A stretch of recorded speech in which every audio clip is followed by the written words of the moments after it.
Okay, go. I ran abruptly to the monster and wanted to hit its hand with the axe, but the dead Kate seemed to be quicker than the alive Kate. She jerked her head away, and the axe densely entered the wooden floor, breaking through the boards. I jerked it out with all my strength, but it was stuck. Her laughter was heard. For a second, it seemed to me that the sharp row of her teeth flashed on the blade of the axe, and she smiled. Perhaps it gave me strength, and maybe she decided to help me after all. I do not know how, but I still managed to free up the axe and bring it back for another blow. Oh my god! What was that, Luna? Um, as a sentence, really. As a sentence, I, the executioner, swung the guillotine blade to fell the head of the creature. Heavy metal cut the cervical section. But if I did not cut the medallion with my next step, this monster would be reborn and come with new strength. And we did not need this shit. But to hide the exact direction of my blow, I began to beat the creature more and more, pretending that I was hysterical and that what was happening is just driving me crazy. Inch by inch, the skin on the dead skeleton began to appear, and soon I saw Kate. Her head was still separated from her torso, but the wounds were healed. There was a cry. It was the ghost girl. I did not pay any attention to her.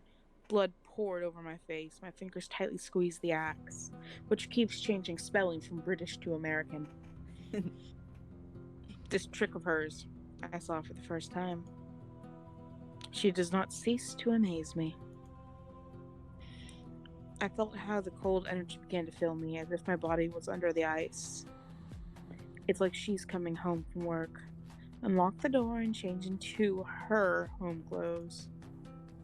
I do not know if there is a work in the world of the dead that suits her age. Excuse me. My hands began to tingle and my eyes shed tears. The tooth, which I tightly clenched in my pocket, cut my fingers. She's ready. With measured steps, she walks down the corridor, touching the walls with her cold, pale fingers, as if touching my own skin. I'm being very melodramatic with a deadpan voice because it gives her atmosphere. I knew where she was going, and when the dining room door opened, I knew how hungry she was. Her mouth widened, her eyes became black holes, but only for a moment. She went to the table and lifted the lid of the tray. The room was filled with an unbearable smell of rotten organs and blood. Under it lay the insides. A heart, a brain, and guts were wrapped around the skin flaps. Near them on the delicacy plate neatly lay the eyes. Her fingers, thin but slowly lowered down, took one eye very carefully, like it was the most precious treasure, and put it on her tongue, then swallowed it. She took another organ, and also it went into her mouth. She ate the rest of the insides, wrapping them around a fork and piercing after cutting the heart and brain into small pieces, making it convenient to chew. Envy with a taste of contempt and cold-blooded is an ideal combination. Chef, bravo. I swallowed. I didn't like these images in my head at all, but what could I do? I've always said that I have too lively of an imagination, but she always used it against me at any convenient moment. All the time, it seemed to her that everything was too simple, that drama scene was too little. Since we are not doing this very often, we must savor every moment, enjoy every second. So perhaps she wanted to share her happy moments with me. But in any case, this scene in my head almost made me sick to my stomach. Did you see? She became human again. Martin looked at me. He didn't lower the gun. Yes, it was too fast to comprehend. There was a moment when I thought that I'm already dead, or that this is just a very bad dream. But we didn't have a choice. Good job, Ashley. Nice. We need to get out of here. Everyone rushed to the exit. What the hell? There you are, Lloyd. When their hands finally reached for freedom, the door closed shut. I didn't look at it, as I knew there was no exit. No, that can't be. Shit. Martin aimed the lock and made a shot. And another one. And then he saw the holes in the door, but the lock that remained intact. The guy looked through it, like through a transparent tape. Through the chain, scratches were seen. Not too well, but it was clear that they were ghost-like. What the hell? Who did this? I saw that Grace wanted to say something, but she didn't. If she did so, her brother would be punished. I was no pro at kidnapping, but I needed to gain control of Grace by any means. So as bait, I held her brother hostage. No, of course, it was just a trick. It was her brother wanting to prank his sister. That was handy. Lloyd punched Martin in the face and the guy fell down. This mad bull ripped the weapon from Martin's grasp. It's my payback, you asshole. He pointed a shotgun at me, and for a moment, I thought that I lost. But he seemed so confident in his power that he was about to make a mistake by underestimating me.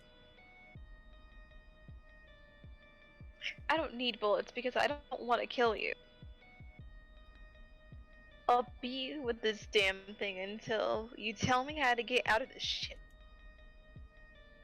Grace smirked. Even without her tips, I was in danger. But I understood what I was doing when I agreed, and Lloyd had a lot of reasons not to trust me. Then, as then in the factory, if the control center had not exploded, which should not have been working, by the way, I would have been cut into two. He was already stepping in my direction, throwing up his gun. I was scared. I was not afraid of the pain that he could cause me, but of the consequences that failure could shake my most daring imagination. I began to slowly climb up the stairs. Come to Daddy, Ashley. Ugh.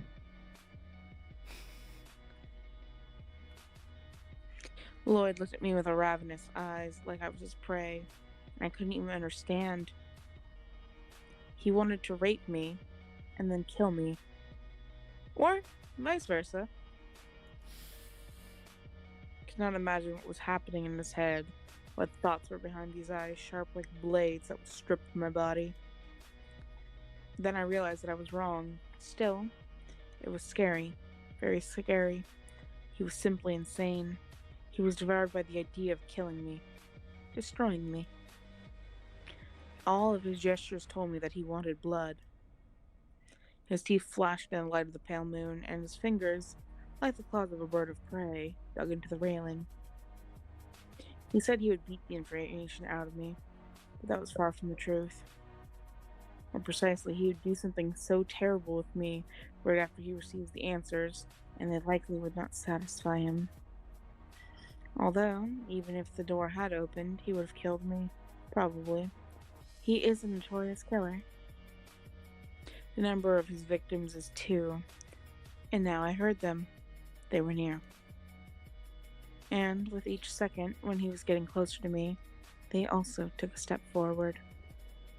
Lloyd had completely gone mad. He laughed quietly and began to sneak up the stairs, as if afraid to frighten me. He's a hunter. I am game. But all the same, he could not stand it and threw himself at me. He grabbed me by the hood and almost pushed me off the stairs. He wanted to hit me with his head on the step to cut my skull. God, how you wanted to see my crushed brain, to step on it and climb up the career ladder of a killer, to go even higher. He wanted to, but he had hid his desire all these years. Martin is not as mad as him, although I'm sure that he has a lot of victims behind him. But Martin killed them neatly, with love, if I may say so. He counted them as and remembered forever. So, Lloyd is the guy who can't take no for an answer and then eventually gets what he wants, while Martin is the actual obsessive stalker who then goes, if I can't have you, no one can, and he keeps The word you're mementos. looking for is yandere. Yandere. I'm going with the actual more logical term. Because if you say yandere, they're going to think of the anime, and I'm like, no. Yeah, no, it's fucking you now. Future diary, baby. Straight up, just, I love you. I love you. You're mine. Mine, damn it. Yep. As for this God. psychopath, he killed once, and since then he couldn't remember the taste of blood. It was as if he was afraid of something. But he is not afraid anymore. Damn those eyes. He remembered this taste, and now it overflows within him. Blood draining like a scarlet snake on his tongue and pouring all around his face. The guy was drowning in it. Seeing him in front of Seeing in front of him only a red veil of hatred, anger, and incredible thirst. When the psycho attacked me for the first time, I broke free, but Lloyd hit my leg with the metal barrel, and I began to limp a little, but I managed to climb a little higher. He again swung his weapon at me and hit me in the temple, while I wondered what the fuck is everyone else doing just watching this shit. I almost died on the spot, but still had some strength. Well, Martin just watched you kill his cheating ex. Martin's also been kind of keeping an eye on you to begin with because he has issues with you for some reason that we don't know quite yet. You have Grace's brother, so yeah, she's not going to stop you from that because, hey, yo, she can get her brother back if you're dead, which is stupid. Because apparently your brother is just pranking his sister. Yeah. And Ella can't do shit. Ella just got terrified, like the scare of her life. She's probably passed out in the corner. Just spooky. She gave it to me when I touched the tooth. When I dragged my leaded body to the second floor, I dipped my finger in the blood and drew her symbol so she would give me even more strength. She knew I needed it. I felt much better. The pain was overshadowed, finally. I rushed into the office and saw that there was a revolver on the desk. Convenient. Old, slightly rusted with a faded inscription. Most likely. Loaded and created just a few moments ago. I'd have to thank her this time. I automatically grabbed it and began to look for a safe place, like a trapped beast.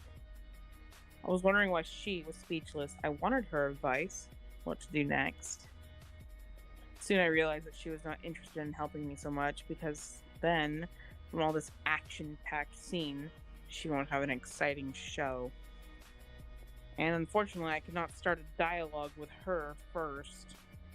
Bitch didn't hear me. The door to the second balcony suddenly opened, and I immediately realized that this invitation,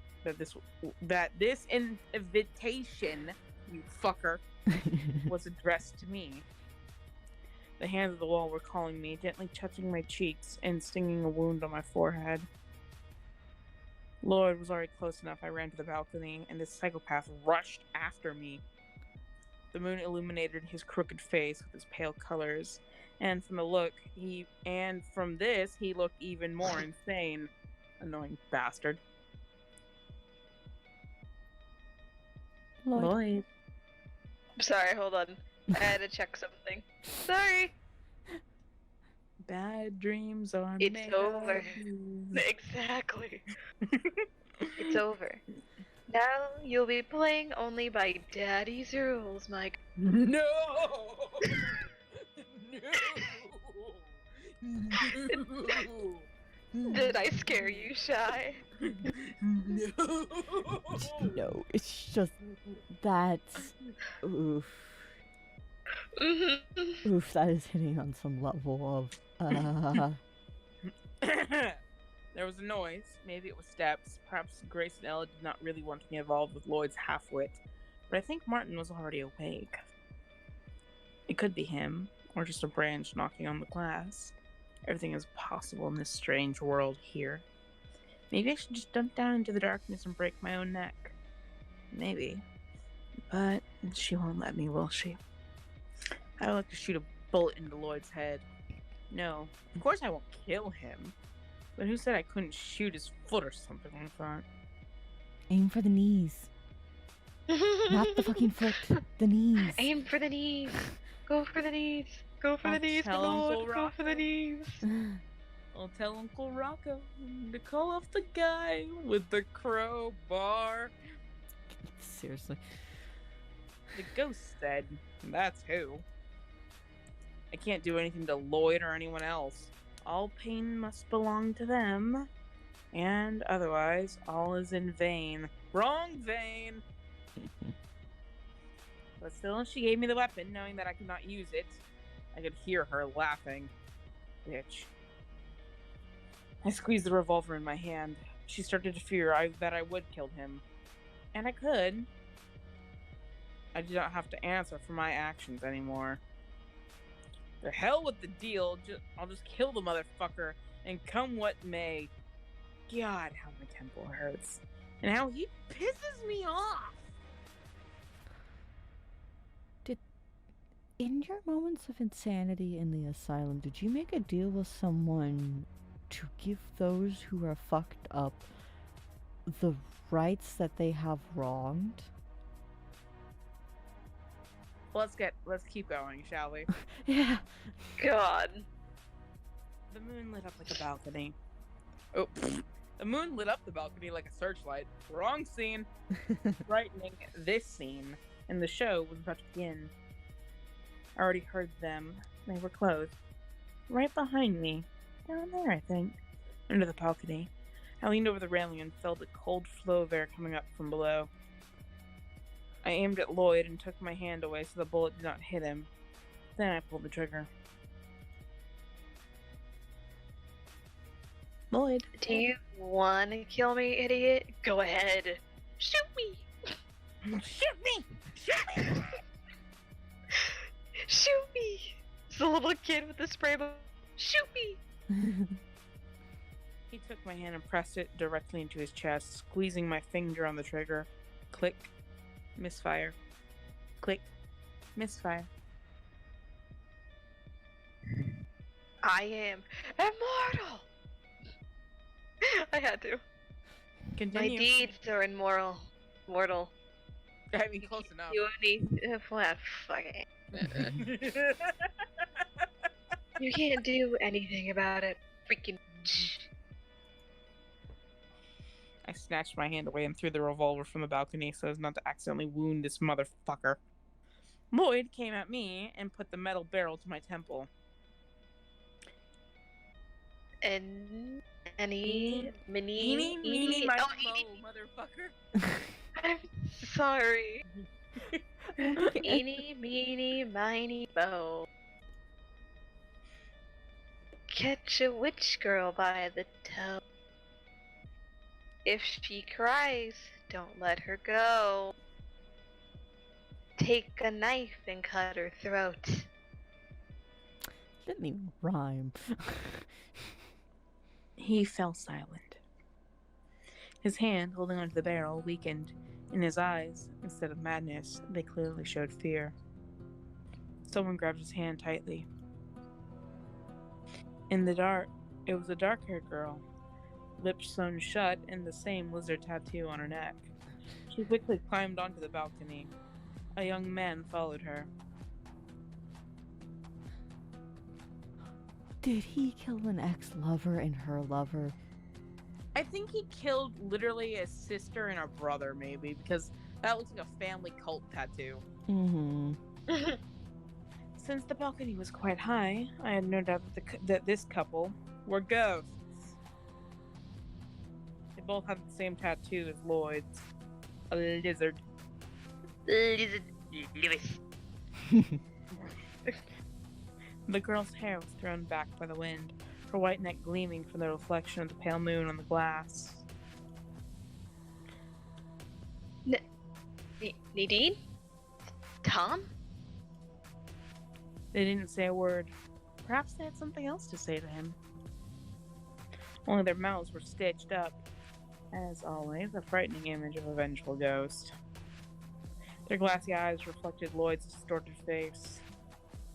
Perhaps, if the seams had parted, they would have screamed in pain. Or despair. Lloyd stepped back, but their spirits already gone. The ghost left me alone with the madman. It was strange. I thought they were teaching him a lesson. I could feel how they rushed to finish him off. But she seemed to hold them back. They were like chained dogs who couldn't resist the will of their mistress. Okay, so did they both have it, or did only the girl have it? Let's just keep rolling. Mm-hmm. Lloyd clenched his teeth and tried to hit me on the head with a weapon, but I dodged it. God damn. Your freaking games again. You can say my name and let me in. Then I'll finish the boy myself. I bent so Lloyd couldn't throw me across the railing. The crumbs of paint fell on my hood.